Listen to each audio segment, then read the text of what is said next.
Hello guys, good morning. मैं निर्भय sir आप लोग सभी का अपने ऑनलाइन हब ईडू फाइबर पे वेलकम करते हैं, स्वागत करते हैं।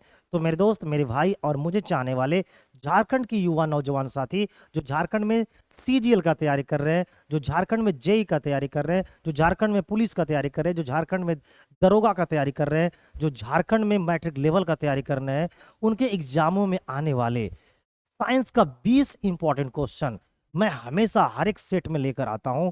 और हर एक सेट से अगर एक भी क्वेश्चन आ जाए तो आपके एग्जाम में सारा का सारा क्वेश्चन यहीं से आने वाला है, क्योंकि मैं इतने सेट करवा दूंगा ना, इतने सेट करवा दूंगा ना कि तेरे एग्जामों में इस सेट से बाहर एक भी क्वेश्चन नहीं आएगा। ये है मेरा क्या वादा, क्योंकि मैं अक्सर पढ़ाता हूं आपको, हमेशा पढ़ाता हूं आपको पहले से कई गुना ज्यादा। तो चलिए मेरे दोस्त, मेरे भाई, मेरे चाहने वाले प्यारे बच्चे, आप लोग सुबह के, है ना, आप लोग सुबह के कितने बजे? तो सुबह के 9 बजे। कितने बजे प्यारे मित्र? 9 बजे डेली मेरे साथ लाइव जुड़ना ना भूले। मैं डेली लाइव आऊंगा और पूरे मजे के साथ आपको पढ़ाऊंगा और 20 में 20 क्वेश्चन जो आपके एग्जाम में आने वाले हैं उसे कंप्लीट करवाऊंगा, है ना। यानी मुझे पर भरोसा रखो और आपका पूरा कंप्लीट करवाऊंगा। बस आपको करना क्या है, डेली 9 बजे आ जानी है और ज़्यादा से ज़्यादा दोस्तों को हमारे जो क्लास की जो लिंक है वो फॉरवर्ड करो, ताकि ज़्यादा से ज़्यादा बच्चे जब आएंगे तो मैं पूरी एनर्जी के साथ आपको अपनी ताकत लगाऊंगा और पढ़ाऊंगा और तुम्हें, है ना, झारखंड में हर एक एग्जामों में पास करवाऊंगा। ये है मेरा वादा। चलिए अब इन्हीं वादाओं के साथ मैं आगे बढ़ता हूं और जल्दी से मेरे दोस्त आप लोग जरा सा लिंक को क्या कर दीजिएगा, अपने दोस्तों को, अपने चाहने वाले को फॉरवर्ड कर दीजिएगा। तो ना लेट करते हैं ना वेट करते हैं, बस जल्दी से हम लोग सेट नंबर 15 को स्टार्ट करते हैं। इससे पहले मैं सेट नंबर 14 तक के आपको करवा चुका हूं और उन सबों का प्लेलिस्ट का जो है लिंक, है ना, यानी कि जेएसएस सीजीएल का साइंस का जो प्लेलिस्ट है मैं आप लोगों को डिस्क्रिप्शन बॉक्स में दे दिया हूं। आप डायरेक्ट जाइएगा डिस्क्रिप्शन बॉक्स में और क्लिक कीजिएगा तो डायरेक्ट आप प्लेलिस्ट में पहुंच जाइएगा। यानी सारी व्यवस्था आप लोग करके देता हूं और साथ ही साथ डेली आपको पीडीएफ भी अपलोड कर देता हूं। तो चलिए अब मैं सीधे क्वेश्चन लेता हूं, ना लेट करता हूं ना वेट करता हूं प्यारे मित्र। चलिए क्वेश्चन नंबर 1 देखिए, कितने बेहतरीन क्वेश्चन में से एक है। बोला गया है कि cattle quickly swallow grass and store it in there. मवेशी घास निगलने के उपरांत उसे डॉट डॉट में संग्रहित कर लेता है। आप देखते होंगे कि गाय जो होते हैं, भैंस जो होते हैं, वो घास को खाती नहीं है, चबाती, बस हल्का सा स्वेलिंग करता है, इस तरह करता है और उसको क्या कर लेता है, निगल लेता है। तो निगलने के बाद उसे कहाँ संग्रहित करता है?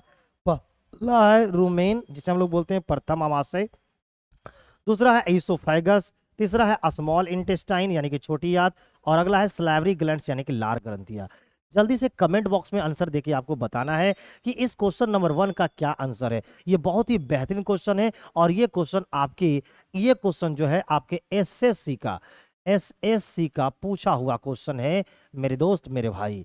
तो ये बहुत बेहतरीन में से क्या है, एक क्वेश्चन है और मैं उम्मीद करता हूं कि आप इस क्वेश्चन का जवाब कमेंट बॉक्स में देंगे। तो इस क्वेश्चन का जो राइट आंसर है वो है आपका ऑप्शन नंबर ए, यानी कि रूमेन। कितने भाई एवं बंधु का राइट आंसर ए आया है, जल्दी से कमेंट करके बताइए, है ना। मैंने आपको बताया है कि इस क्वेश्चन का राइट आंसर क्या है, ए है। आप लोगों में से कितने लोगों का option number A right answer था, जल्दी से कमेंट करके बताइए। नेक्स्ट मैं अगले क्वेश्चन की ओर मूव करता हूं प्यारे मित्र। ये देखिए आपका क्वेश्चन नंबर 2। क्वेश्चन नंबर 2 में बोलता है कि which of the following carries oxygen to various parts of human body. निम्नलिखित में से कौन मानव शरीर के विभिन्न अंगों का ऑक्सीजन वाहक है?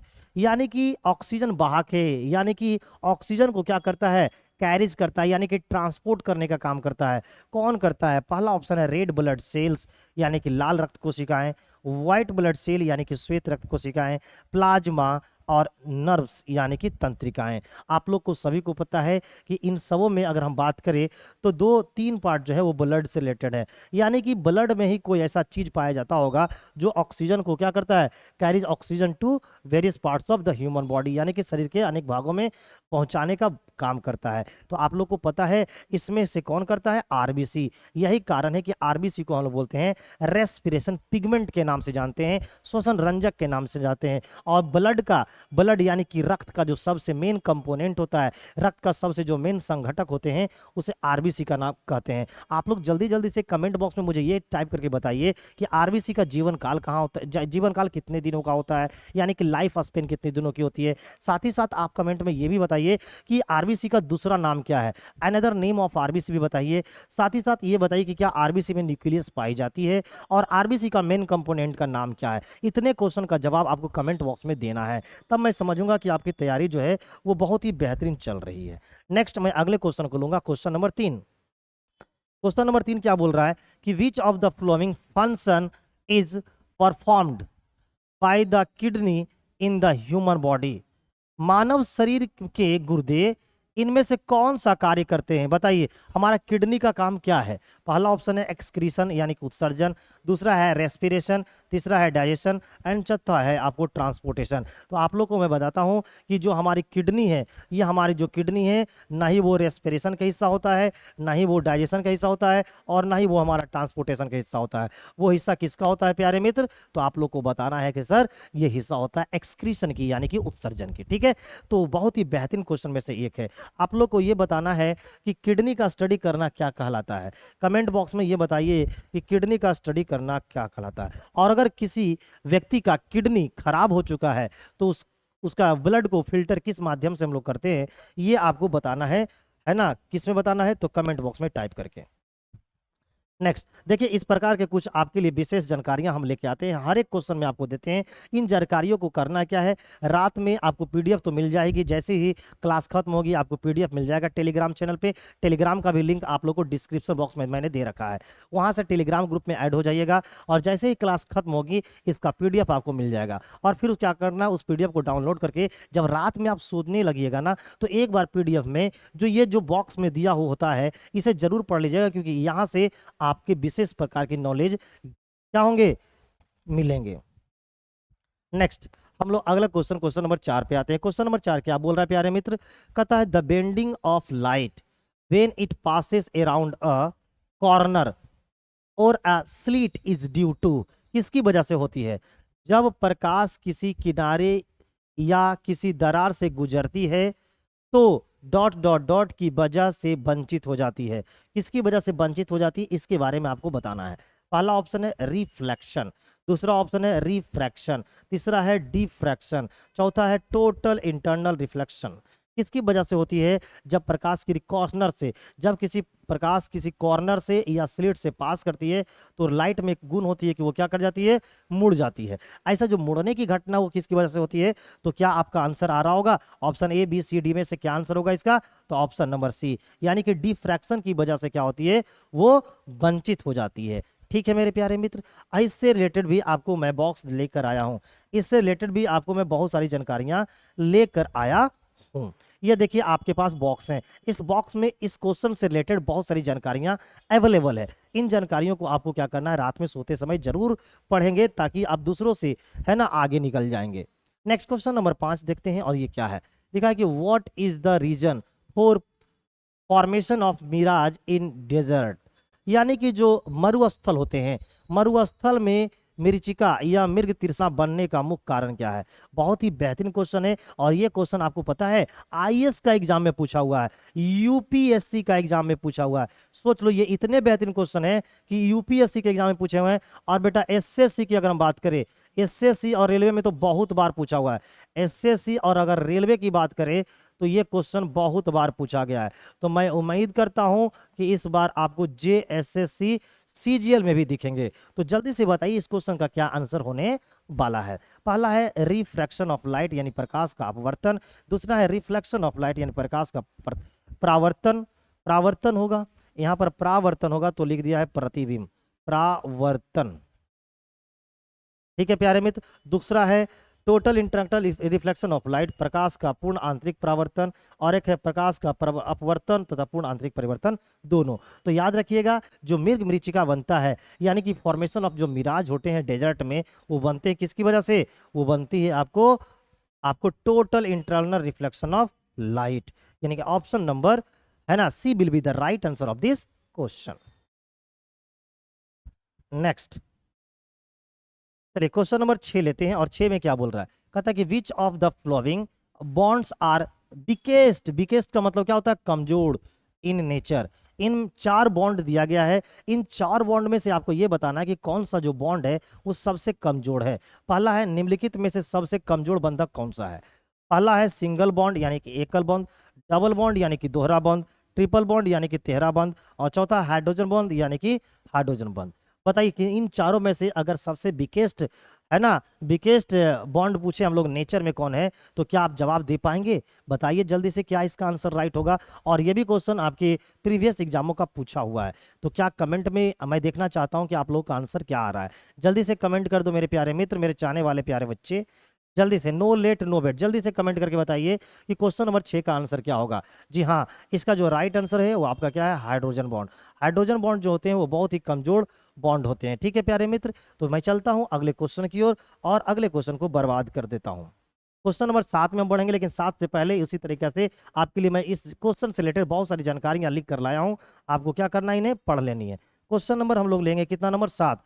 लिखा कि in the following reaction fill in the blank, आपको निम्नलिखित अभिक्रियाओं में रिक्त स्थान भरे। ये देखिए एसिड है और ये बेस है, ये दोनों जब रिएक्शन करेगा तो क्या बनाएगा, dot dot dot plus water. क्या बनाएंगे जी, तो पहला है कार्बन डाइऑक्साइड प्लस वाटर बनाएंगे, दूसरा है मेटल ऑक्साइड प्लस आपको वाटर बनाएंगे, या हाइड्रोजन गैस प्लस वाटर बनाएंगे, या सॉल्ट प्लस वाटर बनाएंगे। तो जब एसिड बॉस के साथ, जब एसिड बेस के साथ रिएक्शन करेगा तो क्या बनाता है, सॉल्ट। सॉल्ट प्लस क्या बनाती है, वाटर। इसलिए इसका राइट आंसर क्या होगा, ऑप्शन नंबर डी। क्या होंगे मेरे दोस्त, ऑप्शन नंबर डी। नेक्स्ट देखिए, ये बॉक्स आपके पास अवेलेबल है, इसे पढ़ लीजिएगा। क्वेश्चन नंबर 8 में आते हैं। क्वेश्चन नंबर 8 में बोल रहा है कि Bishnoi movement was started against which of the flowing. Clear है, बिश्नोई आंदोलन इनमें से किसके विरुद्ध शुरू किया गया था। ये एक बिश्नोई मूवमेंट आया था, एक बिश्नोई आंदोलन आई थी। तो ये जो बिश्नोई आंदोलन है वो किसके रिस्पेक्ट में चालू किया गया था, है ना, बताना है ये इसके बारे में। पहला है कि कटिंग ऑफ ट्रीज यानी कि पेड़ों की कटाई के रूप में, है ना, इनइक्वालिटी ऑफ वुमेन यानी कि स्त्री असमानता को लेकर, किलिंग ऑफ एनिमल्स यानी कि पशुओं की हादसा को लेकर, इंक्रीजिंग पोल्यूशन यानी प्रदूषण की वृद्धि के लिए। तो आप लोग को पता होना चाहिए कि ये जो बिश्नोई मूवमेंट है वो इन सबों में के लिए नहीं, नहीं इनके लिए आया था, ना इनके लिए, ना ही इनके लिए, वो आया था कटिंग ऑफ ट्री के लिए। क्योंकि हम लोग बहुत तेजी से क्या कर रहे थे, पेड़ पौधे को उड़ा दे रहे थे, काट दे रहे थे, तो उनके लिए एक मूवमेंट चलाया गया जिनका नाम है बिश्नोई मूवमेंट। ठीक है प्यारे मित्र, तो इसको याद रखना है कि ये आया था कटिंग ऑफ ट्री के लिए। नेक्स्ट क्वेश्चन नंबर 8 लेते हैं। क्वेश्चन नंबर 9, क्वेश्चन नंबर 9 जो है ये पूछा गया कि हु डिस्कवर्ड टेलीविजन। टेलीविजन का आविष्कार किसने किया था। ये भी बहुत ही पॉपुलर क्वेश्चन में से ये कि ये भी है ना, ये भी जो क्वेश्चन है वो आपका एसएससी का भी पूछा हुआ है, आपको रेलवे का भी पूछा हुआ है, और ना जाने भारत में कितने एग्जामों का पूछा हुआ ये क्वेश्चन है। बहुत बहुत बहुत बहुत बहुत इंपॉर्टेंट क्वेश्चन है मेरे दोस्तों। तो टेलीविजन का आविष्कार किसने किया था, माइकल फैराडे ने, है ना, जोसेफ हेनरी ने, अबे कासिली ने, या जॉन बेयर्ड ने। तो आप लोग को तो पक्का याद होगा क्योंकि आपने टेलीविजन जरूर देखा है, और अगर टेलीविजन देखते हो तो ये शौक भी होगा जानने की कि टेलीविजन की आविष्कार किसने किया है। तो दोस्तों मेरे याद रखना कि टेलीविजन का आविष्कार करने वाले व्यक्ति का क्या नाम है, जल्दी से कमेंट बॉक्स में आपको टाइप करके बताना है। मैं उम्मीद करता हूं कि बहुत जल्दी आपका समय सीमा, है ना, के अंदर, बहुत जल्दी समय सीमा के अंदर आप इस क्वेश्चन का आंसर दे पाएंगे। तो ना लेट करेंगे ना वेट करेंगे, और सीधे मैं देखना चाहूंगा कमेंट बॉक्स में आपका आंसर। तो जल्दी से बताइए कि what will be the answer of question number 9। तो जी हाँ, इसका जो 9 का आंसर है वो क्या है, ऑप्शन नंबर डी। तो कितने भाई और बहनों का जो आंसर है ऑप्शन नंबर डी है, कमेंट बॉक्स में जरा सा लिख के बताइए। क्वेश्चन नंबर हम लोग 10 पे आएंगे। क्वेश्चन नंबर 10 में क्या बोला गया, बहुत ही बेहतरीन क्वेश्चन में से एक है, हु डिस्कवर्ड बैक्टीरिया। अब हमसे ये पूछा गया है कि बैक्टीरिया की खोज किसने किया है। आपके पास 4 ऑप्शन अभी दिख रहे होंगे स्लाइड में। इन 4 ऑप्शन में से कोई ना कोई एक व्यक्ति ऐसा होगा जो बैक्टीरिया की खोज किए होंगे, उनके नाम आपको क्या करना है, बताना है।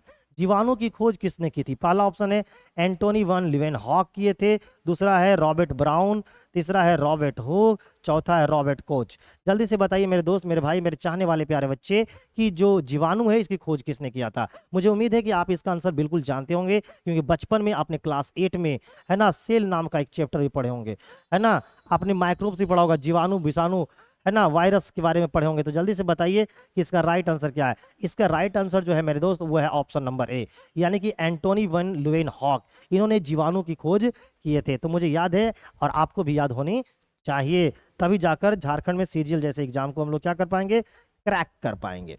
Next question number 11। Question number 11 जो बहुत ही बेहतरीन क्वेश्चन में से क्या है, एक है। आइए देखते हैं क्वेश्चन नंबर 11 क्या कहता है। What is the name of a group of similar cell. Similar cell यानी एक ही प्रकार के सेलों का जो समूह होता है उसका क्या नाम होता है। परफॉर्मिंग अ स्पेसिफिक फंक्शन, और वो क्या करते हैं, एक विशेष प्रकार के फंक्शन को क्या करते हैं, कार्य करते हैं। तो जल्दी से बताइए, एक विशेष कार्य करने वाले समान कोशिकाओं के समूह को क्या कहते हैं। पहला ऑप्शन है, यहाँ पर देखो किसके समूह की बात हो रही है, तो भाई सेल के समूह की बात हो रही है। तो सेल का समूह को क्या बोलते हैं, हम लोग क्या बोलते हैं, सेलों का जो ग्रुप होता है उसे क्या बोलते हैं, टिश्यू। अब बताओ टिश्यू कहाँ पर लिखा हुआ है, तो आप बोलोगे सर ऑप्शन नंबर ए में तो ही लिखा हुआ है। तो मेरे भाई ऑप्शन नंबर बी पढ़ने की कोई आवश्यकता ही नहीं है। जब ऑप्शन नंबर ए में ही हमें आंसर मिल जाती है तो ऑप्शन नंबर बी को कोई पढ़ने की कोई आवश्यकता नहीं है। तो बनो ऐसा कि ऑप्शन सी डायरेक्ट आंसर आपको दिख जाए। तो हम लोग अब देखेंगे क्वेश्चन नंबर 12। क्वेश्चन नंबर 12 क्या कहती है, आइए देखते हैं। क्वेश्चन नंबर 12 बोल रहा है कि plant tissue are of how many types, है ना। पौधे के उत्तक कितने प्रकार के होते हैं। पौधों के क्या उत्तक यानी कि जो प्लांट होते हैं ना, उसमें जो टिश्यू होते हैं वो कितने प्रकार के होते हैं, ये हमसे जानना चाहता है।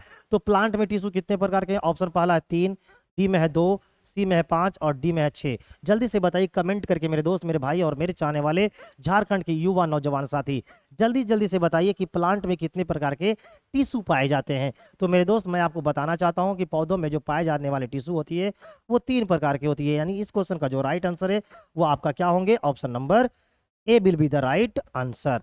नेक्स्ट हम लोग बढ़ेंगे क्वेश्चन नंबर 13 पे। क्वेश्चन नंबर 13 क्या कह रहा है, आइए देखते हैं।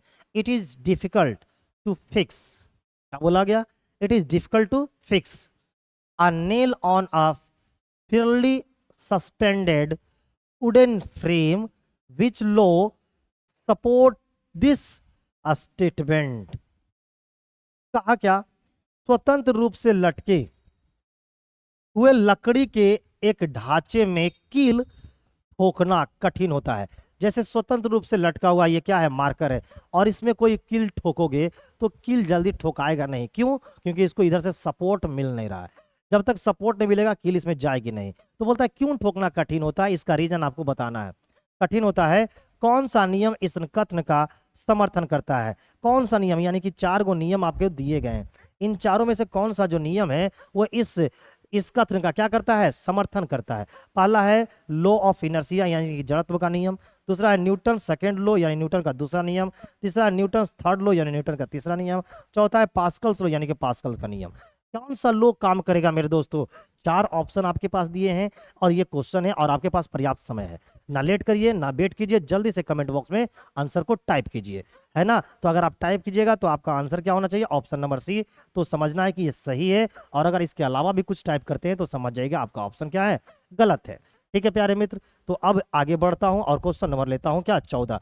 लेकिन आप लोग को पता है कि मैं हर एक क्वेश्चन के लिए आपको क्या करता हूं, कुछ विशेष जानकारियां लिख कर लाता हूं, ताकि हमारे वैसे बच्चे जो ज़्यादा मेहनती हैं वो इन चीज़ों को पढ़िए और दूसरों की दुनिया से आगे निकल जाइए। उस भीड़ से क्या करना है, आगे निकलना है। तो अगर उस भीड़ से आगे निकलना चाहते हैं तो आपको दूसरे की दुनिया से क्या करना पड़ेगा, अपनी गाड़ी को आगे बढ़ाकर खड़ा करना पड़ेगा। नेक्स्ट क्वेश्चन नंबर हम लोग लेंगे 14। 14 बहुत ही बेहतरीन क्वेश्चन में से एक है। लिखा है कि which one of the following is not a property of electromagnetic wave. कहा गया है कि इन चारों ऑप्शनों में से कौन सा इलेक्ट्रोमैग्नेटिक वेव का, है ना, प्रॉपर्टी नहीं है। पहला है, देखिए निम्नलिखित में से कौन सा विद्युत चुंबकीय तरंगों का गुण नहीं है, नहीं वाला बताना है। पहला ऑप्शन है electromagnetic waves do not show interference and diffraction. ये तो बिल्कुल सही बोल रहा है जी, ये तो बिल्कुल गुण नहीं है ना, ये एकदम बिल्कुल कभी भी नहीं पूछा गया है। तो ये तो गलत बिल्कुल दे दिया है। कहता है कि electromagnetic waves do not show interference and diffraction, आपको डिफरेंस यहाँ पर बोल रहा है गुण नहीं है, तो यहाँ पर बोल रहा है डू नॉट, ये तो गुण है। तो ये बिल्कुल क्या हो गया हमारे लिए, परफेक्ट आंसर सही हो गया। तो ये क्वेश्चन नंबर जो 14 है इसका राइट ऑप्शन नंबर ए ही हो जाएगा, है ना। ये डू नॉट शो करता है जी, बिल्कुल ये क्या है, गलत है। चलिए, तो याद रखिएगा कि ये वाली जो क्वालिटी है, ये जो प्रॉपर्टी है, वो देखिए इसका राइट आंसर क्या, ऑप्शन नंबर ए। चलिए आगे क्वेश्चन नंबर 15 पे आते हैं। क्वेश्चन नंबर 15 बोलता है कि a radio active substance has a half life of 6 month 3/4 of the substance will decay in. एक रेडियोधर्मी वस्तु की अर्ध आयु 6 मास है, ठीक है। वस्तु का 3/4 हिस्सा कितने मास में क्षय हो जाएगा, ये आपको बताना है। तो पहला ऑप्शन है 6 मंथ, दूसरा ऑप्शन है 10 मंथ, तीसरा ऑप्शन है 12 मंथ, चौथा ऑप्शन है कि 24 मंथ्स। तो कितने मंथ में डिके हो जाएंगे, ये क्वेश्चन आप लोग को पता है। ये क्वेश्चन सबसे बेहतरीन है, क्योंकि इस क्वेश्चन में बहुत सारे बच्चे फंसेंगे। इस क्वेश्चन में बहुत सारे फंसे बच्चे क्या हो जाएंगे, फंस जाएंगे। तो याद रखिएगा कि इसका राइट आंसर क्या है, 12 मंथ। कितने हैं मेरे दोस्त, 12 मंथ। तो बिल्कुल ही बेहतरीन क्वेश्चन में से एक था। देखिए ये ही आपका क्या है, डिस्क्रिप्शन है, मैंने ये लगा रखा है। इस क्वेश्चन से रिलेटेड जितने भी जानकारियां हैं ये इस बॉक्स में दिया गया है। आप क्या कीजिएगा, एकांत में अकेले में क्या कीजिएगा, इस बॉक्स को रीड कीजिएगा, तो आपको विशेष जानकारी मिलेगी। आइए क्वेश्चन नंबर हम लोग 16 देखते हैं प्यारे मित्र। क्वेश्चन नंबर 16 क्या बोलता है कि pH of human blood is. Human blood का पीएच है ना, पीएच क्या होता है भाई, आपको बताना है। तो मनुष्य के खून का पीएच क्या होता है, तो हम लोग को पता है कि मनुष्य का जो पीएच वैल्यू होता है ब्लड का, वो होता है 7.4। अगर 7 रहता तो हम लोग बोलते क्या है, न्यूट्रल। लेकिन अगर 7 से ज़्यादा है तो क्या बोलेंगे कि ये बेसिक है। लेकिन 7 से हल्का ज़्यादा है तो बोलेंगे स्लाइटली बेसिक है, यानी कि हल्का क्षारीय है। तो हल्का क्षारीय क्या है, option number C will be the right answer of this question. आइए इससे रिलेटेड कुछ और भी जानकारियां देखते हैं। देखिए यहाँ पर साफ साफ कुछ जानकारियां आपको लिखा गया है। कहता है कि अम्लीयता और क्षारीयता को पीएच स्केल पर व्यक्त किया जाता है ना। जो जीरो से कहाँ तक वैल्यू होती है, 14 तक का वैल्यू लिखा होता है। ये भी आपके एग्जामों का पूछा हुआ है। एसएससी के एग्जामों में एक बार ये पूछा गया था कि बताइए पीएच जो स्केल है, पीएच जो स्केल है इसमें कहाँ से कहाँ तक की वैल्यू लिखी होती है। तो मेरे दोस्त मैं आपको बताना चाहता हूँ, इसमें 0 से लेके 14 तक की वैल्यू लिखी हुई होती है, ठीक है। आप लोग कमेंट करके मुझे ये बता पाएंगे कि पीएच स्केल की खोज किसने किया था, है ना। पीएच स्केल की खोज किसने किया था। एसिड का रेंज क्या होता है और बेस का क्या रेंज होता है, न्यूट्रल कितना पीएच वैल्यू होगा तो उसे न्यूट्रल बोली जाएगी। ये सारे कमेंट करके मुझे बताइए। क्वेश्चन नंबर 17 क्या बोल रहा है कि in which city is the forest research institute of India located. भारतीय वानिकी संस्थान भारत के किस शहर में स्थित है। फॉरेस्ट वाली बात हो रही है, किसकी बात हो रही है, फॉरेस्ट वाली। पहला ऑप्शन है न्यू दिल्ली यानी कि नई दिल्ली, हैदराबाद यानी कि हैदराबाद, अगला है देहरादून और नेक्स्ट है शिमला। क्या आप लोग को पता है कि forest research centre, forest research institute कहाँ पे है। तो फॉरेस्ट से रिलेटेड जो इंस्टीट्यूट है यहाँ पर जिसकी बात की जा रही है वो है आपका देहरादून में। यहाँ पर जिसकी बात की जा रही है वो कहाँ है मेरे दोस्त, देहरादून में। तो आपको ख्याल रखना है, याद रखना है। नेक्स्ट क्वेश्चन नंबर हम लोग लेंगे 18। 18 में क्या बोला गया है कि what was invented by Zacharias Janssen ने किसका आविष्कार किया था। जकारियस जानसेन ने किसका आविष्कार किया था। पहला है जेट इंजन का, दूसरा है रेडियम का, तीसरा है माइक्रोस्कोप का, चौथा है इलेक्ट्रिक लैंप का। तो जो हमारा जकारियस जानसेन है ये बेटा खोज किया था, नहीं किया था जेट इंजन का, नहीं किया था रेडियम का, नहीं किया था इलेक्ट्रिक लैंप का। इन्होंने खोज किसका किया था, तो इन्होंने खोज किया था माइक्रोस्कोप का। कौन, तो भाई याद रखना जकारियस जानसेन।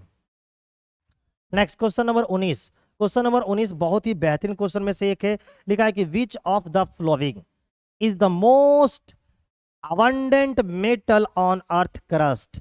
निम्नलिखित में से कौन सा धातु पृथ्वी की भूपरपट्टी में सबसे प्रचुर मात्रा में पाया जाता है।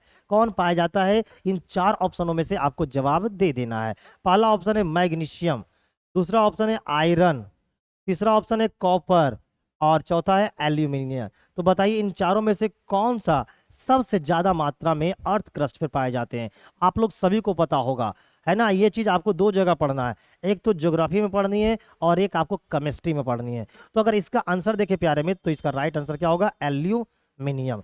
एल्यूमिनियम हमें सबसे ज्यादा मिलती है अर्थ क्रस्ट पे। क्वेश्चन नंबर 20 जो कि इस साइंस का सेट का क्वेश्चन नंबर 15, सेट नंबर 15 का लास्ट क्वेश्चन है। चलिए बताइए, soil having high content of aluminium and iron oxide is also known as. Aluminium तथा आयरन ऑक्साइड के अत्यधिक मात्रा वाली मृदा को भी कहते हैं। मात्रा वाली मृदा को क्या कहते हैं, तो भाई बताइए, आपको चारगाह मृदा कहते हैं, आपको पेडोल मृदा कहते हैं, या फिर चैनोजेन मृदा कहते हैं, या फिर आपको पैडजॉल मृदा कहते हैं? क्या कहते हैं मेरे दोस्त, मेरे भाई और मेरे चाहने वाले झारखंड के युवा नौजवान साथी? जल्दी से कमेंट करके बताइए कि क्वेश्चन नंबर 20 का राइट आंसर क्या होगा। तो 20 का जो राइट आंसर होगा वो हमारा होगा ऑप्शन नंबर बी, यानी कि पेड लफर मृदा कहते हैं उसे। क्या बोलते हैं? पेड लफर मृदा के नाम से जानते हैं। अब जल्दी जल्दी से कमेंट करके ये बताइए कि आप लोगों को आज की यानी कि साइंस का सेट नंबर 15 की जो क्लास मैं आप लोग को दे रहा हूं ये कैसा लगा है। अगर अच्छी लगी हो तो एक बार लाइक कर देनी है, कमेंट कर देनी है, और अगर चैनल पर पहली बार विजिट किए होंगे तो चैनल को लाइक कर देना है, सब्सक्राइब कर देना है और दोस्तों को शेयर कर देना है। तो मेरे दोस्त, मेरे भाई और मेरे चाहने वाले झारखंड के युवा नौजवान साथी, जल्दी जल्दी से कमेंट करके बताओ कि आप लोग को आज की क्लास कैसी लगी, है ना? और मैं इसी तरीका से आपको डेली कंटिन्यू क्लास देता चला जाऊंगा बेटा, और जब तक आपकी एग्जाम नहीं होती है तब तक तो दूंगा ही दूंगा, आगे भी देता रहूंगा अलग अलग एग्जामों का। तो टेंशन कोई बात की नहीं करनी है, बस ईमानदारी के साथ हमारे चैनल पे बने रहिए, जुड़े रहिए, और आपको मैं इसी तरह से पढ़ाता रहूंगा। थैंक यू, बाय बाय, मिलता हूं अगले क्लासों में।